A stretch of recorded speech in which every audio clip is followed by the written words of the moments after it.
ሰላም ጤና ይስጥልኝ አድማጭ ተመልካቾቻችን። ለዛሬ ይዘንላችሁ የመጣነውን ዋና ዋና ጉዳዮች ማሰማት እንጀምራለን። አብራችሁን ቆዩ።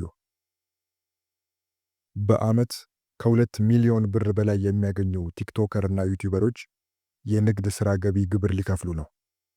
እንደ ቲክቶክ እና ዩቲዩብ ካሉ የማህበራዊ ሚዲያ መድረኮች በዓመት ከ2 ሚሊዮን ብር በላይ ገቢ የሚያገኙ የዲጂታል ይዘት ፈጣሪዎች እንቅስቃሴያቸው በንግድ ሥራነት ተቆጥሮ ግብር እንዲከፍሉ የሚያደርግ ረቂቅ ሕግ ተዘጋጀ። የገንዘብ ሚኒስቴር ያዘጋጀው ረቂቅ ደንብ የዲጂታል ይዘት ፈጣሪዎች ማስታወቂያዎችና ስፖንሰርሺፖችን ጨምሮ በተለያዩ መንገዶች ያገኙትን ሁሉንም የገቢ መጠን የሚያሳይ የሂሳብ መዝገብ እንዲይዙ ያስገድዳል። ኢትዮጵያ ውስጥ ጥቂት ለማይባሉ ወጣቶች የገቢ ምንጭ በሆነው የዲጂታል ይዘት ፈጠራ የሚገኝ ገቢ ላይ ታክስ የሚጣልበት ሁኔታ በዝርዝር የተቀመጠው የገንዘብ ሚኒስቴር ባዘጋጀው የገቢ ግብር ረቂቅ ደንብ ነው። የዲጂታል ይዘት ፈጣሪዎች ለመጀመሪያ ጊዜ የገቢ ግብር ከፋይ ዝርዝር ውስጥ የገቡት ባለፈው ዓመት ሐምሌ 2017 ዓ.ም በጸደቀው የገቢ ግብር አዋጅ ነው። አዲሱ ረቂቅ ሕግ በአዋጁ ላይ የተቀመጡ ድንጋጌዎችን የተመለከቱ ዝርዝር ጉዳዮችን የያዘ ነው። ከ5 ወራት በፊት የጸደቀው አዋጅ ከዲጂታል ይዘት ፈጠራ ገቢ የሚያገኝ አንድ ግለሰብ ወይም ድርጅቶች ግብር መክፈል እንዳለባቸው ደንግጓል። የዲጂታል ይዘት ፈጣሪ በሚባለው ዝርዝር ውስጥ እንደ ዩቲዩብ እና ቲክቶክ ያሉ የቪዲዮ ማጋሪያ አገልግሎቶችን እንዲሁም እንደ ፌስቡክ ያሉ የማህበራዊ ሚዲያ መድረኮች ተጠቅመው ገቢ የሚያገኙ ግለሰቦች ተጠቅሰዋል። የድምፅ ማስተላለፊያ ወይም ፖድካስት እና የቀጥታ ስርጭት መድረኮች ላይ ገንዘብ የሚሰሩ አካላትም እዚህ ውስጥ እንደሚካተቱ አዋጁ ያስረዳል። ግብር የሚከፈለው እነዚህ ግለሰቦች ወይም ድርጅቶች በኦንላይን መድረኮች ላይ የዲጂታል ይዘትን በመፍጠርና በማሰራጨት ከሚያገኙት ማንኛውም ገቢ ላይ እንደሆነም ተጠቅሷል። ይህ ገቢ በጥሬ ገንዘብ ወይም በአይነት የሚገኝ ሊሆን እንደሚችልም ያስገነዝባል። ማስታወቂያዎችና ስፖንሰርሺፖች እንዲሁም የገንዘብ ስጦታዎችና የብዙሃን የገንዘብ ማሰባሰብ ግብር ከሚከፈልባቸው የገቢ ምንጮች መካከል ተጠቅሰዋል። ይዘት ፈጣሪዎች በማስታወቂያ እንቅስቃሴ ምትክ ከሚያገኟቸው ዕቃዎች ወይም አገልግሎቶች እንዲሁም ከሚፈጽሟቸው የምርት ስም ስምምነቶችና ድጋፎች ግብር እንዲከፍሉ በአዋጁ ግዴታ ተጥሎባቸዋል። ግብር የሚከፍሉት ከምን ያህል ገቢ ጀምሮ የሚያገኙ ይዘት ፈጣሪዎች እንደሆነ የተገለጸው ደግሞ አሁን በተዘጋጀው የገቢ ግብር ረቂቅ ደንብ ነው። ከዲጂታል ይዘት ፈጠራ የሚገኝ ገንዘብ የንግድ ሥራ ገቢ እንደሆነ ተቆጥሮ ግብር እንዲጣልበት የሚያደርጉ 3 ሁኔታዎች ረቂቁ ላይ ተቀምጠዋል። የመጀመሪያው ሁኔታ ከሂደት ፈጣሪዎቹ ዓመታዊ ገቢ ጋር የተያያዘ ነው። የሂደት ፈጣሪው ዓመታዊ ጠቅላላ ገቢ ከ2 ሚሊዮን ብር በላይ ከሆነ ተግባሩ እንደ ንግድ ሥራ ገቢ ተቆጥሮ ግብር ይከፈልበታል። በፈጠራ ሥራ ላይ የተሰማራው ግብር ከፋይ በድርጅት መልክ የተቋቋመ ከሆነም የንግድ ሥራ ገቢ ግብር እንዲከፍል ይገደዳል። ይዘት ፈጣሪዎች በዚህ ምድብ ውስጥ እንዲካተቱ የሚያደርገው ሌላኛው ሁኔታ ደግሞ ግብር ከፋዩ የሂሳብ መዝገብ የመያዝ ግዴታ ያለበት ወይም ተቀናሽ ወጪ ያለው ከሆነ የሚል ነው።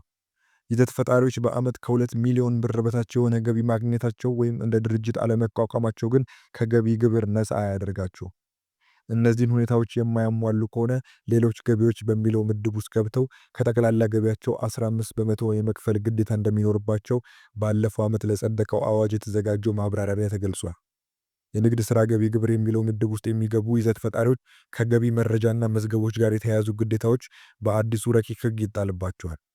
ይዘት ፈጣሪዎቹ ከሀገር ውስጥም ሆነ ከውጭ ምንጮች በአይነትም ሆነ በጥሬ ገንዘብ ያገኟቸውን ገቢዎች የተመለከተ ትክክለኛና የተሟላ የሂሳብ መዝገብ መያዝ ይኖርባቸዋል። በዚህ የሂሳብ መዝገብ ውስጥ ከማስታወቂያዎች፣ ስፖንሰርሺፖች፣ ከደንበኝነት ምዝገባዎችና ከሌሎች ምንጮች የተገኘ ገቢን የሚያሳዩ መግለጫዎችን ማካተት እንደሚኖርባቸው ረቂቁ ዘርዝሯል። ይህ መግለጫ ከዲጂታል አገልግሎት መድረኮች የተገኘ መሆን እንዳለበትም አክሏል። ከስፖንሰሮችና ከማስታወቂያ አቅራቢዎች ጋር የተደረጉ ስምምነቶች እንዲሁም ክፍያዎችን መቀበልን የሚያሳዩ የባንክ መግለጫዎች የሚሉትም በሂሳብ መዝገቡ መስፈር ካለባቸው መረጃዎች ውስጥ ናቸው። በጥሬ ገንዘብ ክፍያ ምትክ የተገኙ ዕቃዎች ወይም አገልግሎቶች እና ግምታዊ የገበያ ዋጋቸውን በመዝገባቸው የመያዝ ግዴታም በረቂቁ ሕጉ ይጣልባቸዋል። በሚኒስትሮች ምክር ቤት ቀርቦ መሰረት ያለበት ይህ ረቂቅ ደንብ እስካሁን ድረስ ከታክስ ስርዓቱ ውጭ ሆነው የቆዩትን ይዘት ፈጣሪዎች ለመጀመሪያ ጊዜ ወደ መደበኛው የግብር አሰራር የሚያስገባ ነው። ብሩክ ኒውስ በሚል ስም ቲክቶክ ላይ መረጃዎችን አሳጥሮ በማቅረብ የሚታወቀው ብሩክ ጫላ ይህ እርምጃ ሲጠብቀው የነበረ እንደሆነ ለቢቢሲ ተናግሯል።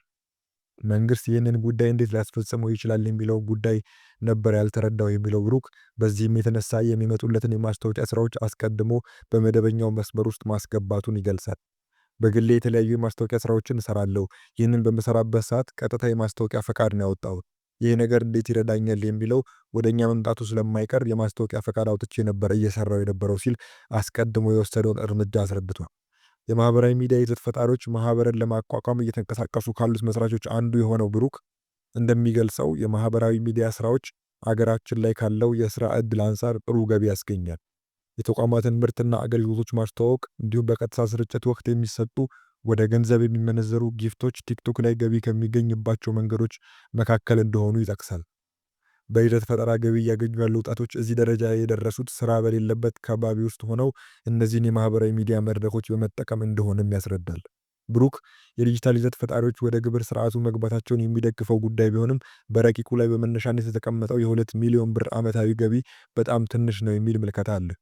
የማህበራዊ ሚዲያ ይዘት ፈጣሪዎች ደረሰኝ የማያገኙባቸውና እንደ ወጪ የማይቆጠሩ ተያያዥ ወጪዎች እንዳሉባቸው ይናገራል።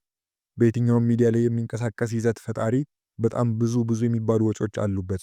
ከክሬቲቪቲ አንጻር ተከታዮችን የሚገነባው በጣም ብዙ ስራዎችን ሰርቶ ነው። 2 ሚሊዮን በጣም ትንሽ ነው ብሏል። ምናልባት ከፍ ብሎ በዓመት ከ5 ሚሊዮን ብር በላይ የሚያገኙ ሰዎችን የግብር ስርዓት ውስጥ ቢገቡ ባይነኝ ሲል የተሻለ የሚለውን አማራጭ ጠቁሟል። ዘገባው የቢቢሲ ነው። ወደ ሌላ ጉዳያችን ስናልፍ በኢራን ላይ ተጨማሪ ጥቃት ሊፈጸም እንደሚችል ትራምፕ ተናገሩ። ኢራን የባሊስቲክና የኒውክሌር ጦር መሳሪያዎች ግንባታ መርሃ ግብሮቿን መልሳ የምትጀምር ከሆነ የሚፈጸምባትን ሌላ ዙር ከባድ ጥቃት አሜሪካ እንደምትደግፍ ፕሬዝዳንት ትራምፕ ተናግረዋል። ፕሬዝዳንቱ ከእስራኤል ጠቅላይ ሚኒስትር ጋር ለጋዜጠኞች በሰጡት መግለጫ ላይ ኢራን የኒውክሌር ጦር መሳሪያዎችን ለመገንባት ከዚህ ቀደም ኢላማ ከተደረጉት ውጪ ሌሎች ቦታዎችን የተጠቀመች መሆኗ ከተደረሰበት አሜሪካ ተጨማሪ ጥቃት እንደምትፈጽም ገልጿል። ፕሬዝዳንት ትራምፕ ለተሰነዘሩት ዛቻ የኢራን ጠቅላይ መሪ ከፍተኛ የፖለቲካ አማካሪ አሊ ሻምሃኒ በኤክስ ላይ በሰጡት ምላሽ በኢራን ላይ የሚሰነዘር የትኛውም አይነት ጠብ ጫሪ ጥቃት ፈጣንና የከፋ ምላሽ ይሰጠዋል ሲሉ አስጠንቅቀዋል። ትራምፕ ባለፈው ዓመት ሰኔ አሜሪካና እስራኤል በኢራን ላይ በፈጸሙት የአየርና የሚሳኤል ጥቃት የአገሪቱ የኒውክሌር ተቋማት ፈራርሰዋል ቢሉም ኢራን ግን የኒውክሌር ጦር መሳሪያ እየገነባች አለመሆኑን ገልጻለች።